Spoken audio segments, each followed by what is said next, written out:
Valtteri Bottas superou Hamilton e as Red Bulls para fazer a pole no Grande Prêmio de Portugal.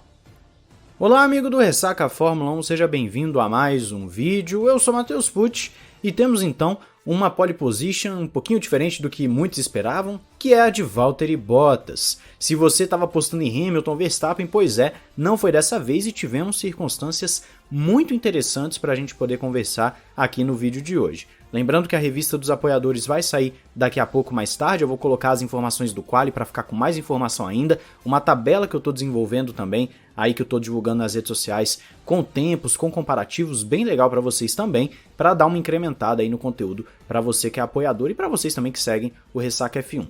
Sempre lembrando que no Ressaca F1 Express vamos ter vídeos curtinhos, então entra lá para você que gosta de vídeos mais diretos ao assunto, sempre com temas diferentes para você não achar repetitivo.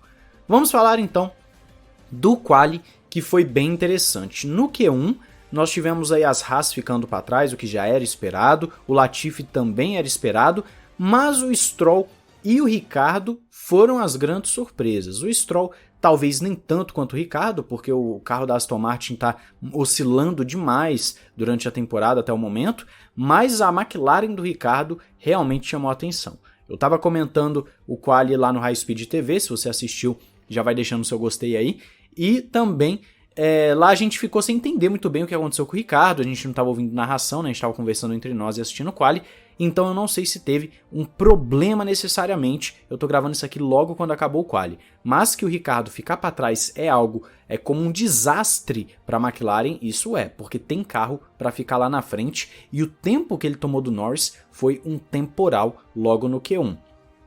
Vamos ver se o Ricciardo vai conseguir melhorar aí o seu desempenho na corrida, ele vai poder largar com o pneu que ele bem entender, né? Um pneu novo, zerado, pode fazer uma estratégia diferente, às vezes um pneu duro no primeiro instint, enfim, o Ricciardo ele tem essas possibilidades. Lembrando que as imagens aí de fundo vão ser imagens aí do quali, tá, aleatórias. Na corrida eu vou botar uma edição mais bonitinha para vocês aí do piloto que eu tô falando, etc. Como vocês já sabem, já conhecem aqui no canal. Já no Q2 nós tivemos um Kimi Raikkonen que ficou na 15ª posição e saiu de médios, isso me surpreendeu, a estratégia de sair de médios, porque, entre aspas, não faz muita diferença ele ir com os softs, né, com os pneus macios que são mais rápidos, e ele saiu de médios, foi uma escolha do Kimi Raikkonen, talvez não tivesse pneus macios ali novos para poder usar, e nós tivemos também o Tsunoda ficando na 14ª posição, que o Tsunoda aos poucos está começando a andar bem, mas ele não conhecia Portimão, tem todo esse detalhe. E vem aí outra decepção para muitos, que é o Alonso. O Alonso tomou também um temporal do Ocon no Q2, ficou na 13ª posição. O Alonso talvez está tendo mais dificuldades do que o esperado nessa volta à Fórmula 1. O grande prêmio do Bahrein dele foi bem legal, ele fez uma boa corrida até o momento em que o carro começou a dar problema, mas Imola e até o momento Portimão não está sendo muito legal para o Alonso quando a gente compara com o Ocon. O Giovinazzi teve um belíssimo quali para as possibilidades dele, 12º é sim um bom resultado, e o Russell então nem se fala, fantástico a 11ª posição para ele, espero que ele consiga manter esse ritmo na corrida, e que se ele tiver possibilidade de pontos ele não bata nem rode, porque toda vez que ele tem possibilidade de ponto ele faz isso, né? Ele bate ou roda, e é um defeito que ele precisa corrigir, porque isso só prejudica ele mesmo, né? Então o Russell fez um quali fantástico para as possibilidades da Williams, também enfiou um sacode bonito no Latifi, foi legal de ver, e essa 11ª posição é uma das melhores que a Williams teve nos últimos anos, com certeza estão bem felizes. No Q3 nós temos também surpresas.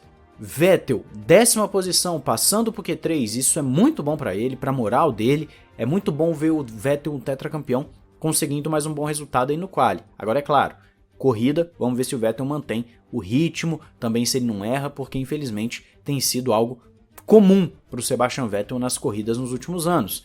Vamos ver se ele vai conseguir aí uma boa corrida em Portimão. Gasly talvez tenha ficado um pouquinho atrás do que eu esperava, na 9ª posição, a AlphaTauri ali está realmente numa crescente, mas ainda assim uma 9ª posição é menos do que eu esperava. E aí nós começamos com as surpresas. O Leclerc atrás do Sainz, que talvez muitos não esperassem, né? Muitos aí não estavam esperando um Sainz andando tão bem. Dos pilotos que estão em equipes novas, o Sainz é o que melhor se adaptou até o momento, está fazendo um belo trabalho na Ferrari, e esse quali foi muito bom para ele mostrar para o Leclerc que ele não vai ser segundo piloto de forma tão fácil. É claro que tem a corrida amanhã, espera-se que o Sainz também consiga um bom ritmo, ele que é o Smooth Operator, né, um piloto que vai ali quietinho na dele, melhorando, e quando você vê, ele já chegou. Realmente é um piloto que na quinta posição pode dar muito trabalho e pode atacar as Red Bulls, tá? Ele pode atacar as Red Bulls. O Norris na sétima posição também está um pouquinho atrás do que se espera dele, ele estava vindo ali de resultados melhores, de uma performance melhor, e talvez ele não tenha encaixado uma boa volta nesse Q3. O Ocon na sexta posição para mim é fora de realidade, não se esperava o Ocon ali, a Alpine não tem esse carro todo, o Ocon fez uma bela volta, mas é 6 décimos, quase 7 atrás do primeiro colocado. Isso me faz pensar que na verdade Norris e Leclerc talvez não tenham encaixado uma volta tão boa e com isso o Ocon ficou ali na sexta posição. Aí, entre os 4 primeiros nós temos talvez o resultado que mais tenha surpreendido a muitos aí nesse pessoal da frente. Pérez e Verstappen ficaram bem atrás das Mercedes, mas bem atrás mesmo. As Mercedes ali com 18.3 do Bottas, seguido do Hamilton logo atrás por muito pouco. Você tem um Verstappen e um Pérez que, querendo ou não, esperava-se uma Red Bull bem mais próxima brigando pela pole. Foram quase 4 décimos entre o Bottas e o Verstappen, o que tira um pouco da expectativa das pessoas pela corrida, porque se a Mercedes está tendo um desempenho bom em corrida e no qual a Red Bull era a favorita, você começa a ter um desenho de uma Mercedes dominante em Portimão.